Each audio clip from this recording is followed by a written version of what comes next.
졸업 후 취업을 한 사회초년생이 있습니다. 그의 초봉은 3,600만 원입니다.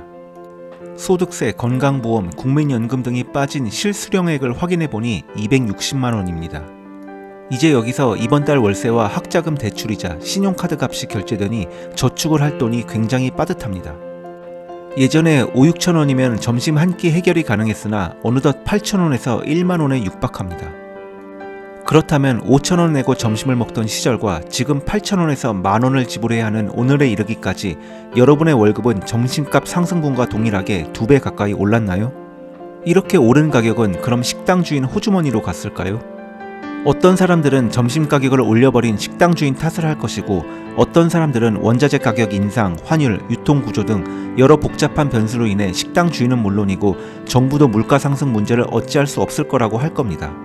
하지만 이렇게 정부가 물가를 상승시키는 건 그들이 재원을 마련하는 가장 손쉬우면서도 일반인들이 인식하지 못하는 방법 중 하나입니다. 바로 중앙은행에서 돈을 마구 찍어내서 통화량을 늘리는 건데, 이렇게 돈을 찍어내면 물가 상승을 유도하게 되고 정부의 부채를 줄여나갈 수 있는 겁니다.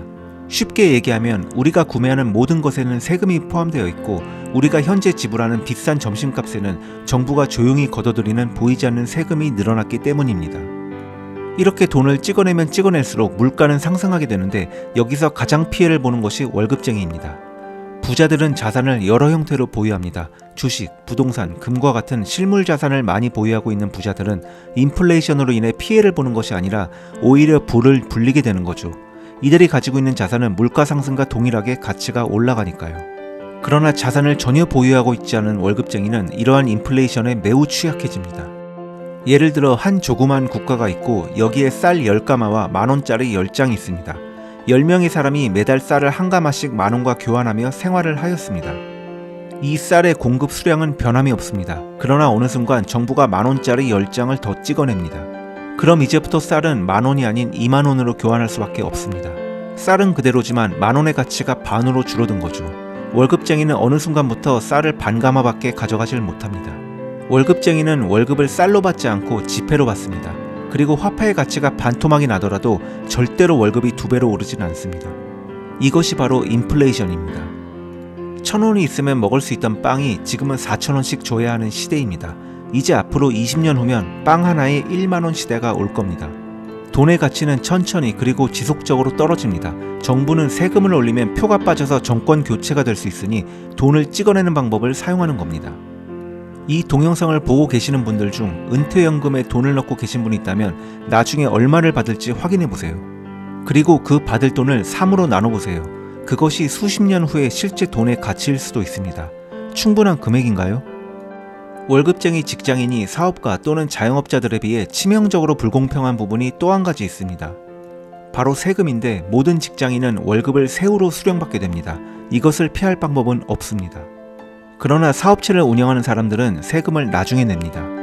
따라서 이것을 잘 이용하면 세금 낼 돈으로 다른 자산에 투자를 할 수가 있는 겁니다. 부자는 저축을 먼저 하고 소비를 나중에 한다고 하고, 가난한 자는 소비를 먼저 하고 남는 금액을 저축한다고 합니다. 좋은 말이긴 하나 현실적으로 월급쟁이는 세금을 전부 떼이고 남은 돈으로 빠듯하게 저축을 하는 것 자체도 힘든 상황이 빈번하지만, 부자는 세금을 나중에 내게 되니 좋든 싫든 현금 흐름을 창출하는 자산에 먼저 투자를 할 수밖에 없는 구조가 되어버립니다. 개인적으로 자본주의 사회에서 월급쟁이가 받는 가장 큰 불합리한 점이 이것이라고 생각합니다. 지금의 60대 이상의 세대는 월급 생활자가 행복했던 시절이었습니다. 굳이 맞벌이를 안 해도 문제가 없었고, 집 한 채 마련하는 것이 지금처럼 꿈꾸기 어렵거나 허황된 바람이 아니었습니다. 그러나 이제는 이런 방식으론 평생 돈의 압박을 받으며 살아가게 됩니다. 이제는 더 이상 수입 한도 내에서 저축하고 소비하며 생활하는 방식으로는 가난의 대물림이 확정적입니다. 하루라도 빨리 근로소득으로 버는 수입을 활용해 조그만 사업을 시작하던지, 모아놓은 종잣돈의 대출을 활용해서 현금 흐름을 창출하는 부동산 등의 자산을 획득해야 합니다. 절대로 수입 한도 내에서 아껴가며 성실하게 저축하자는 마인드를 버리시기 바랍니다. 수입 한도 내에서 생활하는 대신 새로운 수입원을 창출하는 길로 가시기 바랍니다.